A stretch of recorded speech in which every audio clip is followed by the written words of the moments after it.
Hello everyone, I'm Martin from My House Podcast, where we talk about real estate, life property decisions in Singapore, whether you're buying a first home, upgrading, or as an investor. Today's topic is the one that hits close to home for many families, and we are talking about condo layouts, and more specifically, which ones are the ones that works best for family. And let's be honest, it's not just about how big your home is, but it's also how efficient the space is and how the design goes about. So in this episode, we'll cover what families typically need in a layout and the key design features that make daily life easier for families and the common layout traps to avoid, and finally my own personal take on the ideal family-oriented condo setup. So let's dive right in. Number one, understanding family needs. Whether you're single or couple, buying property is mostly not just about convenience, location, and just a nice view. Because once you have kids, everything will change and your priorities will shift, and suddenly space, privacy, and functionality matters even more. So what do families actually look out for in a layout? From my experience working with clients, here are the top 5 things that most families look out for. Number 1 is a separate living and sleeping zone, so that the kids can sleep and nap without the noise from the living room when you're enjoying your Netflix with your wife. A proper dining area, not just a corner, but a proper space for you to put that 4 or 6 seater dining table for you to dine with your family. And thirdly, a good storage space for you to store all the extra toys, the books, and all the other random things that comes along with the kid. And of course, fourthly, efficient bedroom sizes where you can fit up to minimally a queen size bed and maybe some more space for side table and a good size cabinet for you to store extra stuff. And lastly, flexibility where you have an extra room for you to use it either as a home office or a helper's room. And a helper's room actually is pretty important because if you do not have that extra space, this will mean that you have to sacrifice one proper bedroom for your helper. So with that in mind, let's look at what kind of layouts works best. So let's now go through some of the main design features that make the home more practical for family life. Number 1, enclosed kitchen. So if you cook, especially in our Asian culture where we do a lot of heavy cooking using the wok with a fire, so there can be a lot of fumes and a lot of oil that is coming out. So the enclosed kitchen is almost non-negotiable. It keeps the smell and the oil from spreading to the living room. With the extra window for ventilation, all this can actually flow out instead of flowing into the living area. And many new condos nowadays use an open concept kitchen to save space, but for families, an enclosed kitchen is very important. And minimally, you must have a kitchen which is able to keep out all the fumes. Number 2, the yard or utility area. This might sound very old school, but having a small utility area for your laundry or drying clothes, or even to be used as a storage, can make a huge difference to a family. Bonus if the unit comes with a small third WC, which can double up as the helper's toilet, and also maybe an extra flexi space near the yard to be used as a helper's room. And this will actually add on to the flexibility for the living helper and also double up as a storage.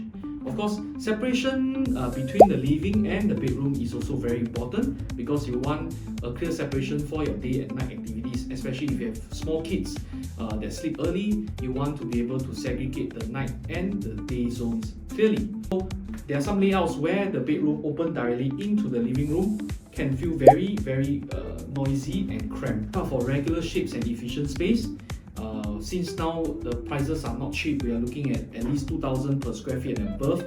Average inch counts. So avoid layouts with awkward corners, odd-shaped balconies, or long corridors that into your usable space, right? But fortunately for newer development nowadays, they are very efficient and they have very few wasted space. And lastly, balcony size. Right, so all of us, we buy condo because we want to have that balcony and have that alfresco dining, or to drink your tea or wine in the balcony to enjoy. But actually, the size of the balcony, it also eats into your usable area. So although they're nice, but balance is the key. So for family, a compact balcony that is able to fit a small table or drying rack is perfect. Anything bigger than that might look luxurious in a show flat, but they actually do eat into your internal space and making your internal livable space smaller. So another important thing to ask yourself is, do you actually sit outdoor that often, or will it just become another storage area? So common layout traps to avoid. For families, yes, there are a lot of developers coming out of this dumbbell layout, which makes it very efficient for investors because you can typically rent it out to two separate tenants. But for families itself, a dumbbell layout will make the bedrooms actually separated from each other. So imagine you have your kid staying in one room, but if let's say you want to attend to your kid, you will have to go through the living room to access to them. So this might not be suitable for families with young kids where you want your kids just next door to you in the bedroom. It's also easier for supervision and safety. However, once your kids grow up, the dumbbell layout may make more sense where you want more privacy from your kid, and your kid is probably a teenager. He himself or herself will want more privacy for themselves. And there are some actually compact 3-bedder units that a lot of new developments come up with that are actually under 900 square feet.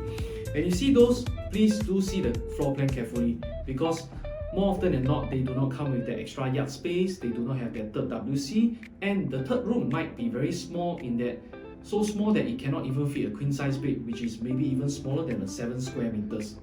So this become more like a 2+ study instead of a full 3-bedder. So do study the floor plan carefully. A good rule of thumb for 3-bedders for families is to look for something that is at least a 1000 square feet and above, and that will be a sweet spot for most functional family space. Jack and Jill bathrooms is also quite unique. Some of the layouts come with that, which means you have 2 doors to the bathroom. This, in fact, can be a nightmare for privacy because you have 2 doors, and if you forget to lock one door, and it can lead to some nightmare. So it will be better to have the extra bathroom in the common area instead of having a 2-bed 1-bath kind of a layout where the single bathroom has a Jack and Jill concept. Okay, so maybe let's break it down to the ideal family layout size. So for a young family with a couple and a young child, maybe a 2+ study or compact 3-bedder will work best. Sizes are still compact and efficient, and you do not pay a very high quantum for it. But try to still go for an enclosed kitchen so that heavy cooking can still be done.